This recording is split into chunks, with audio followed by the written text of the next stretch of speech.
Pré-Genèse, chapitre 4. Élu avant la fondation du monde.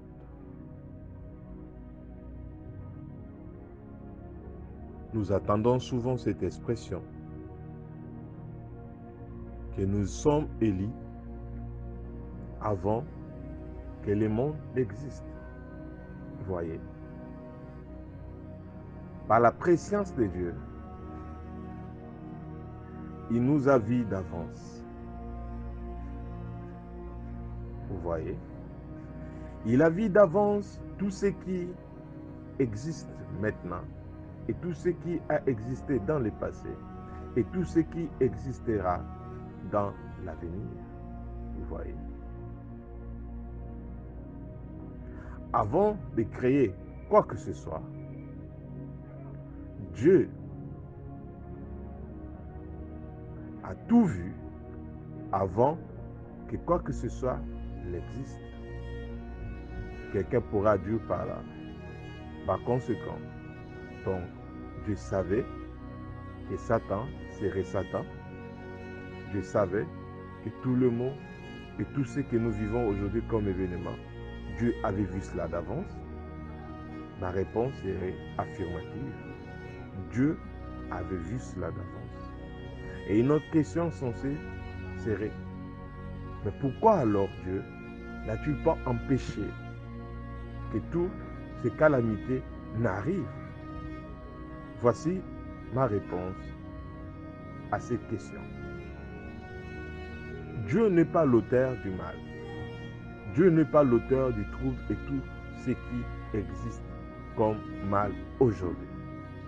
Car le mal n'est pas une création de Dieu, mais c'est une perversion de la création de Dieu. Dans la pensée de Dieu, vous voyez, pour créer, il faut d'abord penser. Et quand Dieu pensa, avant de créer quoi que ce soit, tout était bien dans sa pensée. Mais dans l'omniscience de Dieu, dans la préscience de Dieu, Dieu connaît la fin avant le commencement. Quand Dieu créa dans sa pensée, avant que quoi que ce soit n'existe, la Bible dit que nous étions créés en lui. Et nous sommes élus en lui avant la fondation du monde. Élu, ça veut dire choisir. Et cela veut dire que Dieu a préféré certaines personnes et a laissé les autres. Non. Dieu, dans son principe de la création, il y a ce qu'on appelle le libre arbitre. Et puisque Dieu a créé toutes choses, que ce soit les anges et les hommes, en nous établissant sur son principe du libre choix, Dieu savait par sa préscience que certains choisiraient le bien et d'autres choisiraient le mal, car ce sont les deux principes.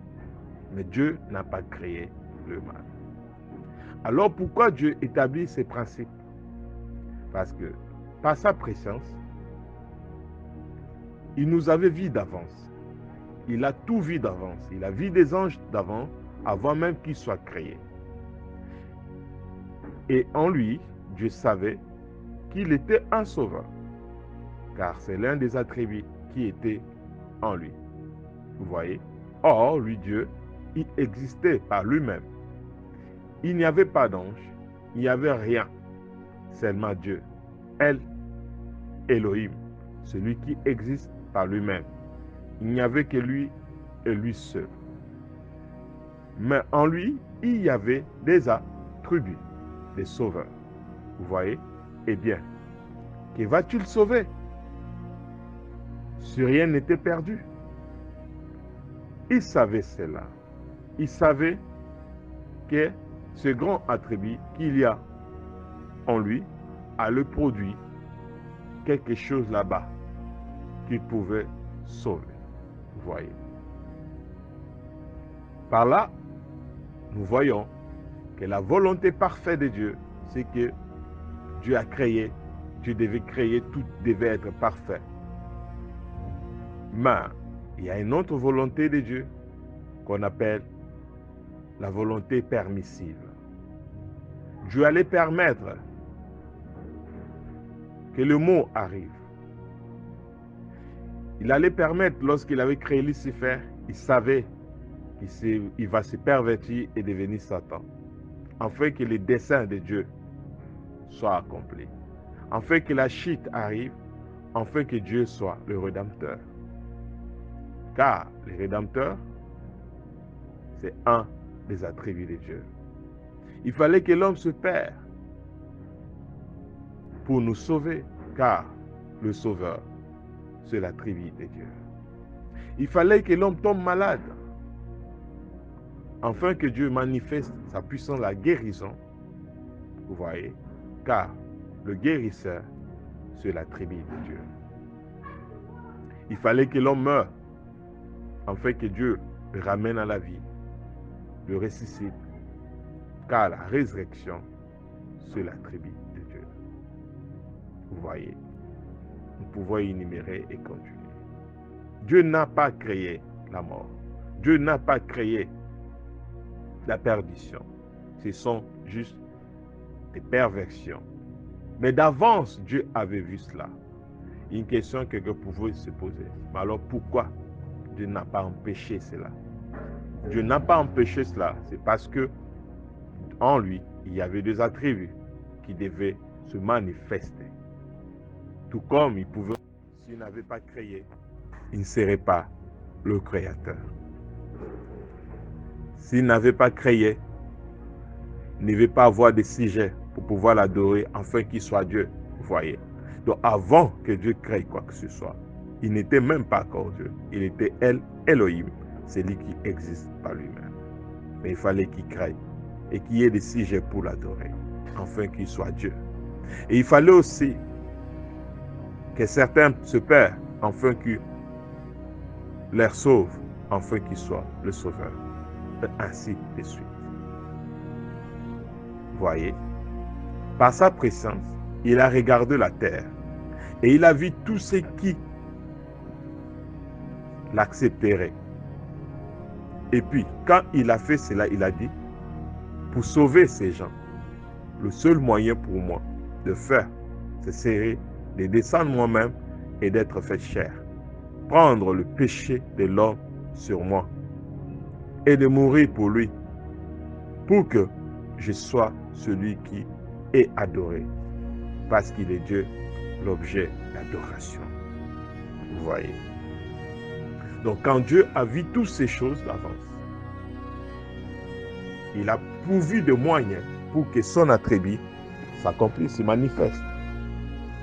C'est où nous voyons la Bible nous dit que l'agneau de Dieu fit immoler bien avant la fondation du monde. Tout cela était dans la présence de Dieu. Vous voyez, la rédemption se fait qu'au moyen du sang. Et sans l'effusion du sang, il n'y a pas de pardon de péché. Et lorsque Dieu avait vu que Lucifer allait se rebeller, la chute allait rentrer, le péché allait polluer toute l'humanité et le chaos allait venir, Dieu se pourvu lui-même. Il s'est dit lui-même deviendra un agneau, se fera chair et donnera son sang pour le salut de quiconque croit. Vous voyez?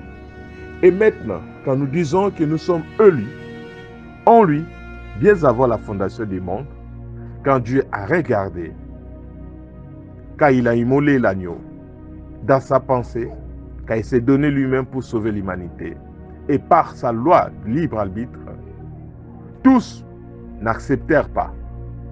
Il y a certains qui acceptèrent, d'autres le rejetèrent. Et ceux qui acceptèrent, Dieu le connaît d'avance. Et c'est eux qui sont appelés les élus avant la fondation du monde. Voyez, où la Bible nous dit ici dans Éphésiens, chapitre 1, les versets 4 à 6, en lui, Dieu nous a élus avant la fondation du monde. Pour que le monde soit créé et que tout soit créé, tout était d'abord créé en Dieu. en lui. Et en lui, Dieu a vu que certains l'accepteraient et d'autres le rejetteraient.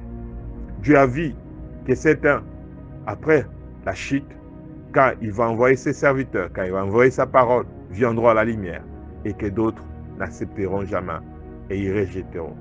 Dieu connaît la fin avant le commencement. Ce n'est pas Dieu qui dit, j'ai choisi celui-ci et j'ai rejeté celui-là. Voyez? Mais Dieu a donné le libre choix à sa création, afin que quiconque choisisse. Et puisqu'il est Dieu, il sait qui choisirait de revenir en lui et ceux qui refuseraient totalement de ne pas revenir à lui. C'est pourquoi, dans Jean chapitre 3 et verset 16, la Bible dit, Dieu a tant aimé le monde et qu'il a donné son Fils unique, afin que quiconque croit à lui ne périsse pas, mais que ait la vie éternelle. Donc celui qui croira à son Fils, Dieu lui-même fait chair, le Sauveur, sera sauvé. Et celui qui rejettera cela sera perdu, vous voyez. Et Dieu avait déjà vu d'avance qui accepterait et qui n'accepterait pas. Mais nous ne savons pas cela. Et parce que nous avons accepté, cela revient automatiquement à dire que Dieu nous avait élus avant la fondation du monde, pour que nous soyons saints, irrépréhensibles devant lui, car le sang de son Fils Jésus purifie son sang, purifie nos péchés, fait l'expiation de notre iniquité. Nous ayant prédestinés dans son amour à être ses enfants d'adoption par Jésus, selon le bon plaisir de sa volonté et à la louange de la gloire de sa grâce qui nous accorde en son bien-aimé. Voyez.